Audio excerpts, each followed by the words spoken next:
સુરતમાં પતંગના માંજાથી ગળા કપાવવાની ઘટનાઓને રોકવા પોલીસ દ્વારા સેફટી બેલ્ટનું વિતરણ કરવામાં આવ્યું। ટ્રાફિક રિજિયન 2 દ્વારા ડભોલી જહાંગીરપુરા બ્રિજ પાસે વાહન ચાલકોને સેફટી બેલ્ટ પહેરાવી હેલ્મેટ પહેરવા જાગૃત કરાયા હતા।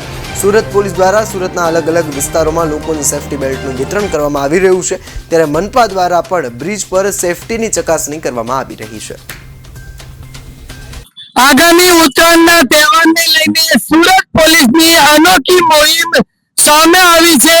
રિજિયન 2 ના એસીપી સહિત તેમના પોલીસ કર્મચારીઓ અત્યારે વાહન ચાલકોને સેફટી બેલ્ટ પહેરાવતા જોવા મળી રહ્યા છે। ખાસ કરીને ઉત્તરાયણના તહેવારને આડે હવે ગણતરીના દિવસો બાકી છે, ત્યારે કાતિલ દોરીથી ગળા કપાવવાની ઘટનાઓ સામે આવતી હોય છે, ત્યારે પોલીસની એક મુહિમ અત્યારે સામે આવી રહી છે। શહેરના અલગ અલગ વિસ્તારોમાં સેફટી બેલ્ટ વિતરણની કામગીરી હાથ ધરવામાં આવી છે। રિજિયન 2 ના એસીપી તેમજ પીઆઈ અને પોલીસ કોન્સ્ટેબલ હેરાન આ સમગ્ર કામગીરીમાં જોડાયા છે। ખાસ કરીને કાતિલ દોરીથી લોકોના ગળા કપાવવાની ઘટનાઓ સામે આવી રહી છે, ત્યારે શહેરના અલગ અલગ વિસ્તારોમાં ટ્રાફિક પોલીસ દ્વારા આ મુહિમ હાથ ધરવામાં આવી છે। ખાસ કરીને ગળાના ભાગે સેફટી બેલ્ટ પહેરવામાં આવી રહ્યો છે અને વાહન ચાલકોને સાવચેતી રાખવા જણાવવામાં આવી રહ્યું છે। આપણી સાથે રિજિયન 2 ના એસીપી વીપી ગામિત સાહેબ છે, તેમની પ્રતિક્રિયા લઈએ। સેફટી બેલ્ટ વિતરણની કામગીરી ખાસ કરીને લોકોના જીવ મહત્વના છે પોલીસમાં। હાલમાં આપ સૌ જાણો છો કે ટ્રાફિક સેફટી મંથની ઉજવણી 1 જાન્યુઆરીથી શરૂ થઈ છે।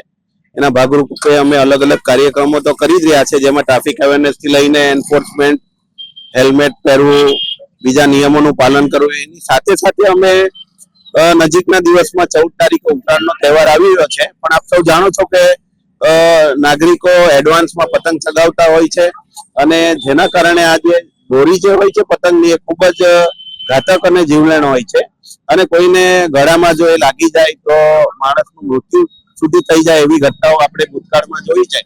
તો એવી ઘટના આપણા વિસ્તારમાં ના બને અને લોકોની લોકો સુરક્ષિત રહે એના માટે આજરોજ અમે અહીંયા ડભોલી બ્રિજ ઉતરતા નેક બેલ્ટનું વિતરણ કરવાનું કાર્યક્રમ રાખેલો હતો। એમાં જે લોકો આગળ જે સેફટી રોડ નાખે છે એના વગરની જે બાઇકો આવે છે એને અમે સમજાવીએ છીએ કે તમે રોડ બી નાખો, પ્લસ તમે પોતાની સેફટી માટે નેક બેલ્ટ પણ બાંધો। એટલે અમે આજે નિઃશુલ્ક આજે બેલ્ટ બાંધી રહ્યા છે, જે વાહન ચાલકો જોખમી રીતે બાઇક પર આ રીતે આવી રહ્યા છે એ લોકોને।